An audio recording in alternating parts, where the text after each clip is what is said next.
नाजरीन, कहते हैं कि जिंदगी का कोई भी सफर आसान नहीं होता। मंजिल इतनी आसान नहीं होती कि कोई भी थाली में रख के आपको आपकी मंजिल थमा दे। रास्ते में खारदार झाड़ियां आती हैं, नुकीले पत्थर आते हैं। बाज़ औक़ात आपको शीशों के ऊपर चल के, कांच के ऊपर चल के अपनी मंजिल तक पहुंचना होता है। एक ऐसी पर्सनैलिटी जिसने अपनी जिंदगी का आगाज जीरो से किया, उस जीरो से हीरो तक का सफर कैसे है, आइए उनकी जुबानी सुनते हैं। मेरे साथ मौजूद हैं टाउन डेवलपर के सीईओ जनाब शोएब खानानी साहब। लोअर मिडिल क्लास तबके से मैं ताल्लुक रखता हूँ। मेरे वालिद साहब मजदूर थे, मतलब हमारी एक दुकान थी, हम बोतलें सप्लाई करते थे। बोतल गली कराची के अंदर एक बड़ी मशहूर गली है, वहाँ वालिद साहब एक और खाने वाले हम 10, 6 भाई 2 बहनें, हम 10 लोग, और रिहाइश के लिए एक हॉल, इतना मेरा ख्याल है इतना भी नहीं होगा, जिसमें हम लोग रहते थे। तो बचपन से ही मैंने देखा कि गुर्बत काफ़ी हमारे अंदर है, और मेरे वालिद साहब एक अकेले जो है हम लोगों को पालने के लिए मेहनत कर रहे हैं। फिर हमारी शिफ्टिंग हुई, हम गुलशन इकबाल चले गए। वहाँ से 1 घंटे का सफ़र मेरे अब्बू की दुकान का था, तो मैं 1 घंटा बस में बैठ के अब्बू को जो है ना वहाँ पे खाना देने जाया करता था। मुझे एक अच्छी तरह याद है, मेरा अब्बू जो है वो खाना बाहर का नहीं पसंद करते थे, तो मैंने उनको वहाँ पे बोरियां उठाते हुए भी देखा, बोतलों के क्रेट उठाते हुए भी देखा। तो उस वक्त से मुझे जो है ना एक एहसास जिम्मेदारी सा आप समझ सकते हैं, क्योंकि मैं भाइयों में चौथे नंबर पे हूँ, मुझसे छोटे 2 भाई और हैं।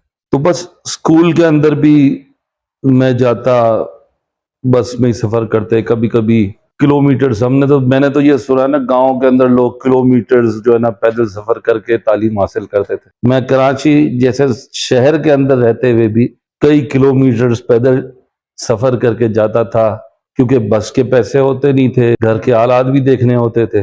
मुझे याद पड़ता है कि 8वीं जमात के अंदर मैंने लास्ट अब्बू से पैसे लिए थे अपने लिए।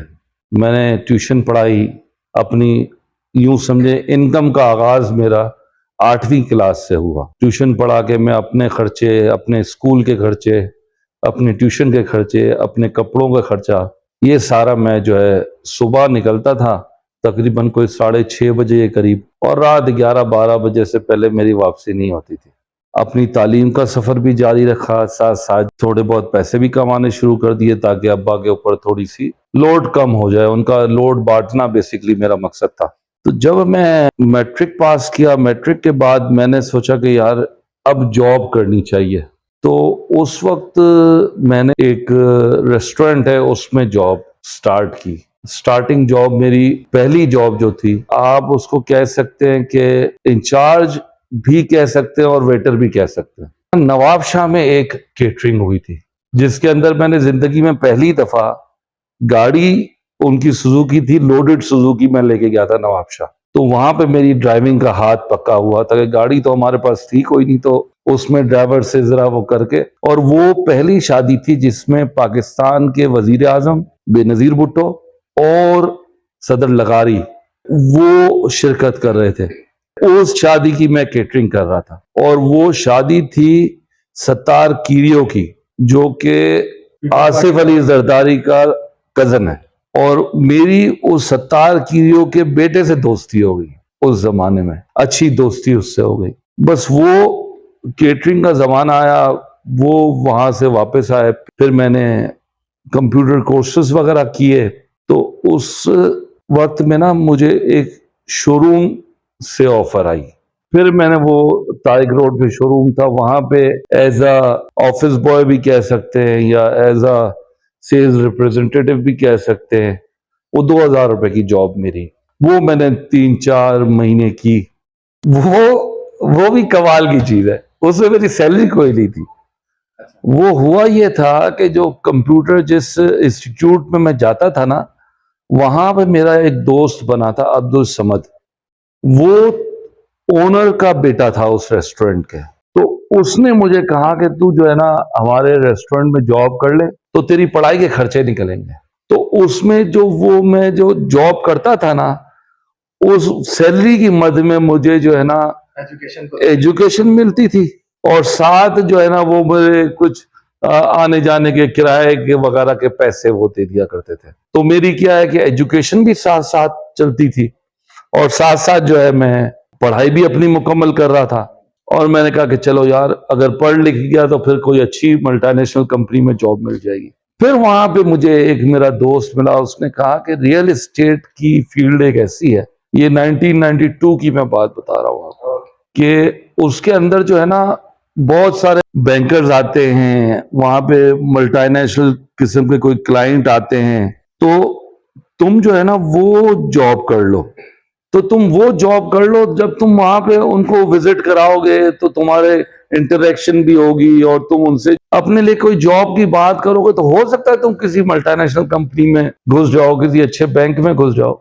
मुझे उस बंदे का मशवरा पसंद आया। मैंने जो है फिर लीडिंग कंपनी थी उस वक्त रियल एस्टेट में, ताज एस्टेट, इस्माइलियों की कंपनी थी, मैंने फिर वहां जॉब स्टार्ट की।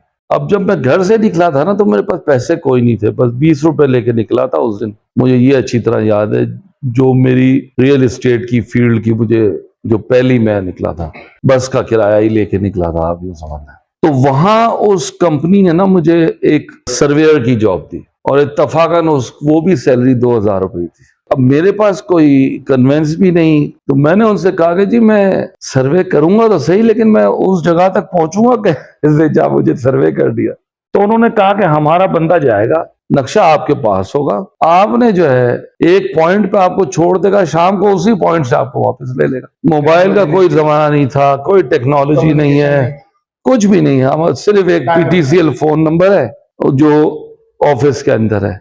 अब अगर वो रात तक भी ना आए तो मैं उसके इंतजार में ही बैठ सकता हूँ कि और कुछ नहीं हो सकता। खैर, उसने मुझे उठाया और वहां पे छोड़ा। जॉब का मेरा पहला दिन था रियल एस्टेट में। अदरवाइज अल्लाह का शुक्र है, जॉब में पीछे करता आ रहा था, इतनी समझबूझ आ गई थी वक्त से पहले, जो इतने थपेड़े पड़े हमें कि वो इतनी आसान तो जिंदगी है कोई नहीं। तो वो वहां उसने जो छोड़ा है, तो फिर गर्मी अलग है। मैंने सर्वे शुरू किया, तो उस दिन मैंने जो है उनकी स्टेट एजेंसी की हिस्ट्री में सबसे ज्यादा घर निकाल के पहले दिन मैं लेकर आया था। इंक्वायरी मेरे पास थी, वो उसके लिए भी लंबी चौड़ी दास्तान है, वो क्या किया कैसे किया। लेकिन ये है कि मैंने वहां चौकीदारों से गपशप की, और ये वो मेरे अंदर एक आदत है, मैं जो भी काम करता हूं ना, मैं पूरी ईमानदारी से करता हूं। मैं कहता हूं यार करके तो देखो ना, चाहे वो दुनियावी चीज हो चाहे वो दीनी चीज हो। तो मैं वहां से वो करके आया, तो उन्होंने पहले दिन ही मुझे ऑफर कर दी कि आप सर्वेयर की जॉब छोड़ें और सेल्स रिप्रेजेंटेटिव बन जाए हमारे, पहले दिन ही।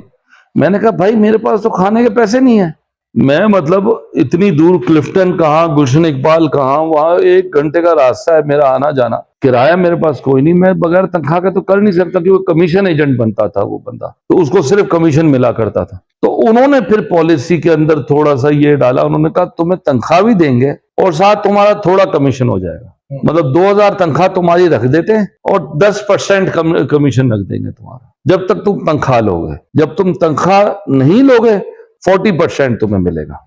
तो मैंने कहा ठीक है, मुझे अगर तनख्वाह मिलती है मुझे क्या एतराज है। खैर अल्लाह की करनी ये हुई कि 15-20 दिन के अंदर अंदर मैं बहुत अच्छा काम करने लग गया, और पहली तनख्वाह भी मैंने उनसे 2000 रुपए नहीं ली, उसी महीने मेरी डील हो गई थी, जो 10,000 रुपए मुझे कमीशन की एज मद में मेरे हाथ में आ गए।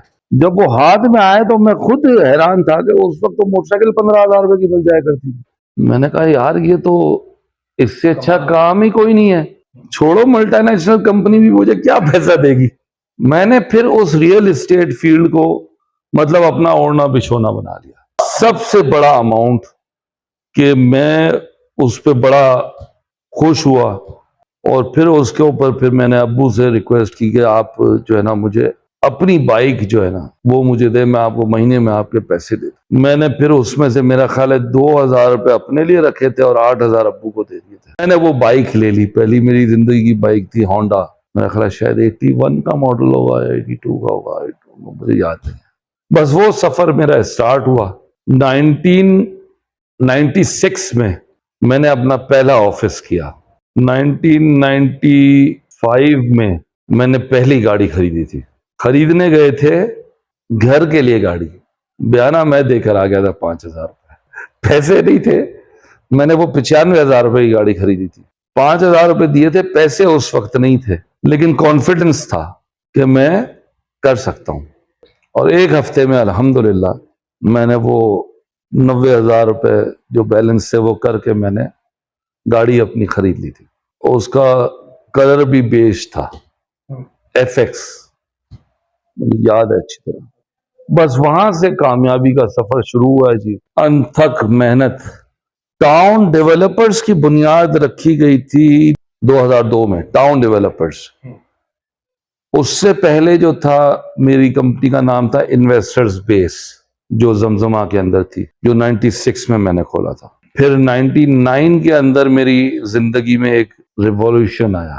पढ़ाई मैंने नहीं छोड़ी थी, और ये एक सस्पेंस है जो मेरे साथ ही जाएगा। मेरी बीवी को भी आज तक नहीं पता कि मैंने पढ़ा क्या है।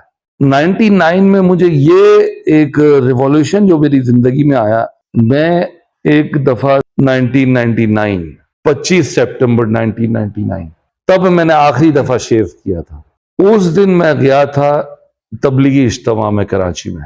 मेरे बड़े भाई तबलीगी जमात से ताल्लुक रखते थे, उनके साथ हम वहां चले गए। वहां पे बयानात वगैरह सुने, थोड़ा सा दिल नरम हुआ। वो 10 दिन की जमात में तश्कील हो गई मेरी। मैंने कहा यार, जब अब आ ही गए हैं तो फिर अब इस दीन को भी सीखना चाहिए जो अल्लाह पाक ने हमें इतना खूबसूरत तोहफा दिया है। तबलीग में जाने से आदमी दीन नहीं पूरा सीख लेता, लेकिन उसको कम से कम एक आइडिया हो जाता है कि यार मैंने अपनी आगे आने वाली जिंदगी को किस तरह गुजारना है।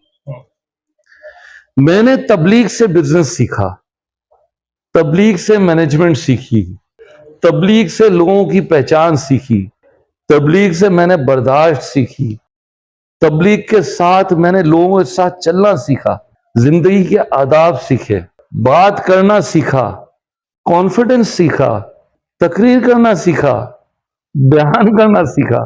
वो 10 दिन जो थे मेरे, उसको मैंने ऑटोमेटिकली 4 महीने में कन्वर्ट कर दिया। 4 महीने में मैं पंजाब के मुख्तलिफ इलाकों में गया हूं। वहां पे मैंने लोगों की हालत देखी, तो मैंने कहा कि यार ये दुनिया ही कुछ और है। हम समझ कुछ रहे थे और है कुछ और। फिर जब मैं 2000 में वापस आया हूं तो मैं एक मुख्तलिफ शोएब था। 2001 या 2 में जो है टाउन डेवलपर्स की बुनियाद रखी गई। मैं उस वक्त DHA कराची को ही डील कर रहा था। 2002 से जो मैंने स्टार्ट दिया ना, फिर मैंने कंस्ट्रक्शन के अंदर भी आ गया। मैं मुख्तलिफ छोटे छोटे ठेके पकड़ना शुरू कर दिए मैंने कंस्ट्रक्शन के अंदर। मैंने पत्थर भी तोड़ा है खुद अपने हाथों से, चूंकि मुझे कंस्ट्रक्शन का शौक था। फिर मैंने आर्किटेक्ट डिजाइनिंग भी सीखी। फिर मैं नक्शे हाथ से खुद बनाता था, अपने घरों के नक्शे मैं खुद बनाता था। उस जमाने में ना नक्शे पास कराने का कोई रिवाज नहीं होता था। जो भी नक्शा आपने बना दिया ना, आप काम शुरू कर दो, फिर आप पास करने के लिए भेज दो, कोई मसला नहीं है। तो मैं वहीं खड़े खड़े घर का नक्शा बनाता था, लेआउट प्लान बनाता था और उनको कहता था खड्डे खोदो। फिर ठेकेदारी करना सीखा, लेकिन ठेकेदार बन ना सका। पहला प्रोजेक्ट मेरा 120 गज का घर था सिंधी मुस्लिम सोसाइटी के अंदर। DHA के बाद 2004 के अंदर दिसंबर में बहरिया टाउन से रुशनास हुए और 2004 में ही गवादर को भी हमने डील किया। बहरिया के साथ जब हम अटैच हुए तो फिर लाहौर और पिंडी भी आना जाना हुआ। और फिर जो है 2005 या 6 में मैं पंजाब शिफ्ट हो गया था, लाहौर। वहां तकरीबन मैंने 4 साल का अरसा बहरिया टाउन के साथ ही गुजारा। लाहौर के अंदर कंस्ट्रक्शन को भी देखता रहा और साथ साथ में बहरिया की फाइल्स वगैरह का काम हमने वाई ब्लॉक से शुरू किया। बहुत अच्छा काम हमने फाइलों का किया। उसके बाद जी 2010 में मैं पिंडी शिफ्ट हो गया था बहरिया के लिए। उस दौरान कराची का प्रोजेक्ट आ गया, बहरिया कराची। उसके बाद 2016 में जो है मैंने रॉयल ऑर्चर्ड मुल्तान हबीब रफीक वालों का प्रोजेक्ट उसमें रहे। अब ये साथ साथ ना तीसरा मैंने एक और डिपार्टमेंट भी स्टार्ट हो गया कि मैं मार्केट को अप एंड डाउन करने लग गया। मेरी पहचान जो है वो सोसाइटी के रेट्स को अप करने के लिए फाइलों के सिस्टम को बनाने के लिए जो है ना, मैंने एक अच्छा नाम बनाया उसके अंदर। रॉयल ऑर्चर्ड मुल्तान के बाद फिर अल कबीर चले गए लाहौर के अंदर, मलिक औरंगजेब साहब, उनके प्रोजेक्ट में मैंने पहली मस्जिद जो है उनकी वो डिजाइन भी की और कंस्ट्रक्शन भी की। उनका प्लाजा भी एक खड़ा किया, उनका मॉडल एक घर था वो भी खड़ा किया, उनके साथ भी अच्छा काम रहा। उसके बाद फिर मुझे न्यू मेट्रो सिटी ने बुला लिया अपने साथ काम करने के लिए। उनका जो प्रोजेक्ट था वो गुजर खान का था पहले, तो गुजर खान उनका प्रोजेक्ट किया, फिर उन्होंने मंडी बहाउद्दीन का, तो मंडी बहाउद्दीन में चले गए, और अब जो है वो हम ग्रीन व्यू सिटी के साथ वाबस्ता हो चुके हैं। मैंने अपनी लाइफ के अंदर ना कुछ गोल्स बनाए थे। मैंने सोचा था कि इतने साल का हो जाऊंगा तो शादी करूंगा और अंग्रेज को गुलाम बनाऊंगा, अंग्रेज का गुलाम नहीं बनूंगा कभी। 25 साल की उम्र में शादी का सोचा था, 25 साल की उम्र में शादी की। मैंने अल्हम्दुलिल्लाह तकरीबन दुनिया घूमी है। 2003 में मैं पहली दफा मलेशिया गया था, उसके बाद फिर मुख्तलिफ ममालिक और ये वो सिलसिला, तो इसके अंदर फिर मेरा अमेरिका भी आया, और मैं अपनी फैमिली को लेके भी जाता था। मेरे सारे बच्चे अमेरिका, कनाडा, ये सारे मुल्क देख के आए हुए। मेरी इतनी इनकम नहीं होती थी जितने मेरे खर्चे थे। ट्रैवलिंग का इतना शौक है कि मैं ट्रैवलिंग करता रहता हूँ। तो इस ट्रैवलिंग के अंदर मैंने अमेरिका के अंदर बंदे को गुलाम भी बनाया है।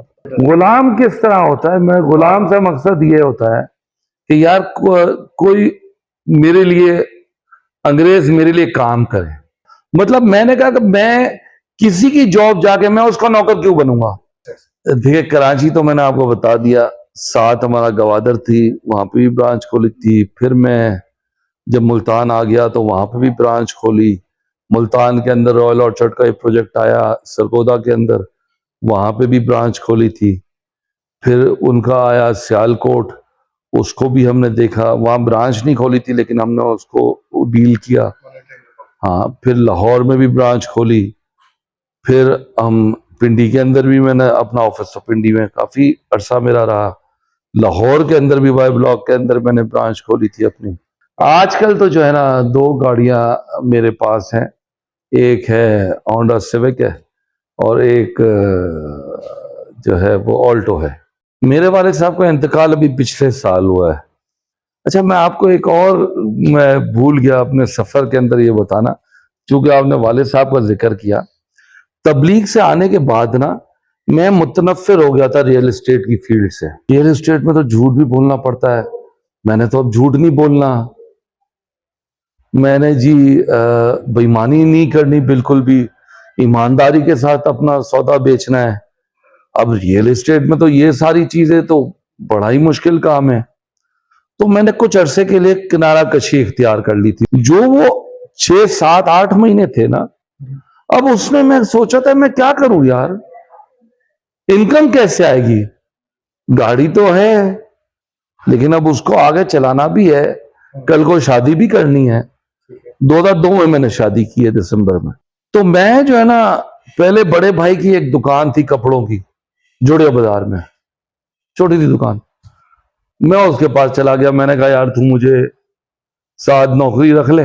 10-15 दिन वो काम किया, मैंने कहा नहीं यार ऐसे काम नहीं चलना, ये तो आगे जो मैंने 25 साल की उम्र में शादी करनी है, अब 1 साल तो रह गए, कैसे होगा काम। फिर मैं अब्बू के पास, उनके पास चला गया, मैंने कहा यार आप मुझे जो है ना अपने साथ रख लें और जो भी हो सके मैक्सिमम मुझे कुछ पैसे दे।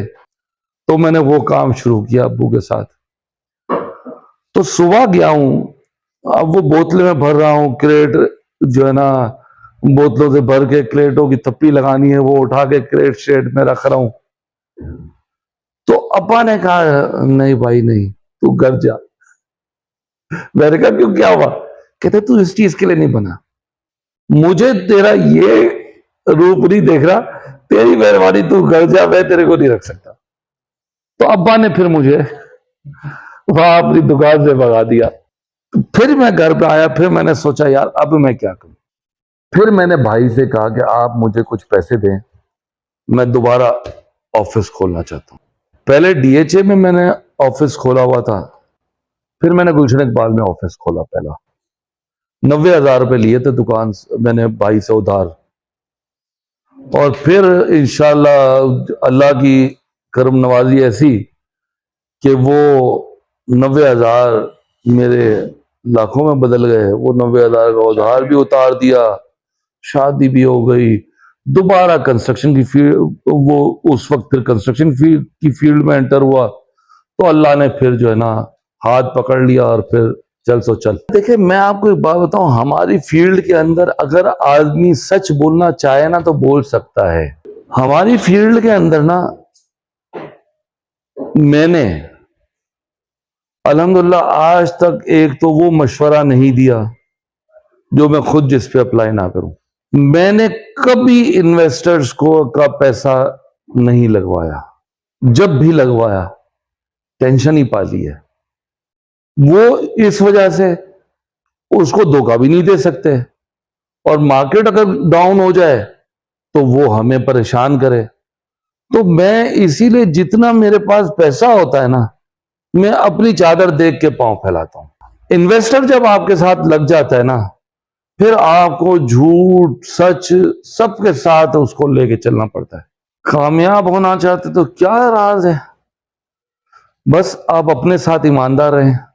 जब आप अपने साथ ईमानदार रहेंगे, मेरा ख्याल है फिर आप सबके साथ ईमानदारी से चलेंगे।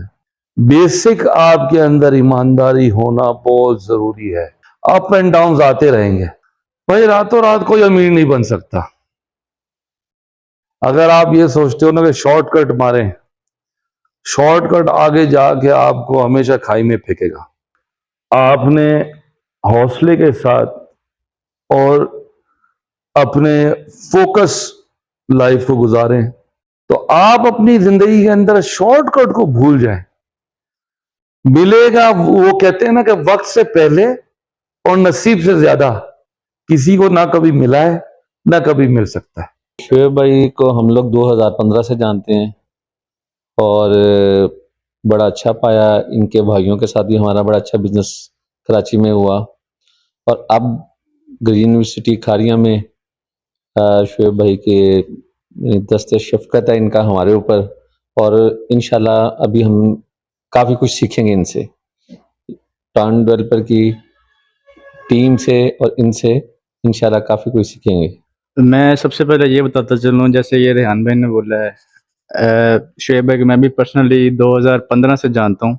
माशाल्लाह शुएब भाई जो है ना हमारे उस्तादों के भी उस्ताद हैं, और जो इनका पर्सनैलिटी वाइज जो बिहेवियर है हमारे साथ, आज भी हमें ये महसूस नहीं होता कि हम किसी बहुत बड़े इंसान के साथ बैठे हुए हैं। हर दफ़ा इन्होंने छोटे भाइयों की तरह हमें प्यार भी किया है, समझाया भी है, और इन जैसी पर्सनैलिटी हमने कभी देखी नहीं है। मैं शोएब भाई को लास्ट 15 साल से जानता हूँ। ये मुझे नहीं जानते क्योंकि इनको भूलने की आदत बहुत ज़्यादा है। और जब मैंने बहरिया में नया नया काम शुरू किया था, डायरेक्टरी से मैंने इनका नंबर लिया था और ये पिंडी बैठते थे। मेरा काम भी हुआ इनसे, लेकिन ये भूल गए हुए थे। तो एक बड़े लंबे अरसे के बाद शोएब भाई से मुलाकात हुई ग्रीन व्यू में आके, और वेरी कमिटेड पर्सन। मार्केट के अंदर माशाल्लाह बहुत अच्छा नाम है इनका। ये नहीं कि मैं, बहुत दुनिया जानती है इनको। और दूसरा, शुरू से एक ख्वाहिश रहती थी इनके साथ काम हो, और अल्लाह ने इनके साथ बिठा दिया। और दूसरा, इनके साथ बैठ के कभी भी ये फील नहीं हुआ ये हमसे 40-50 साल बड़े हैं।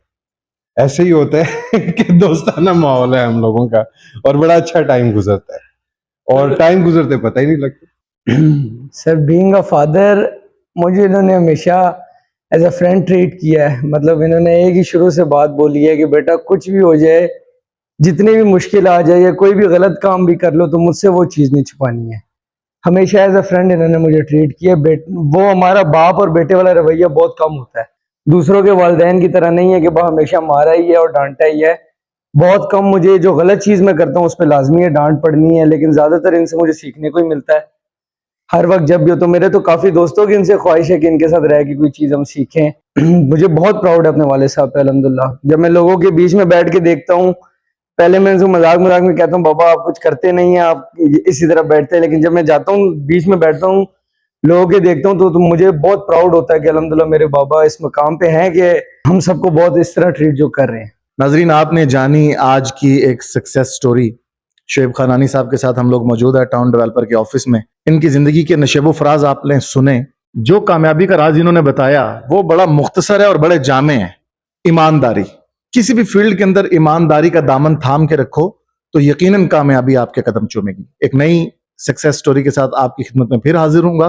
तब तक के लिए अपने मेजबान अख्तर वजीर को इजाजत दीजिए। अल्लाह ने के बाद।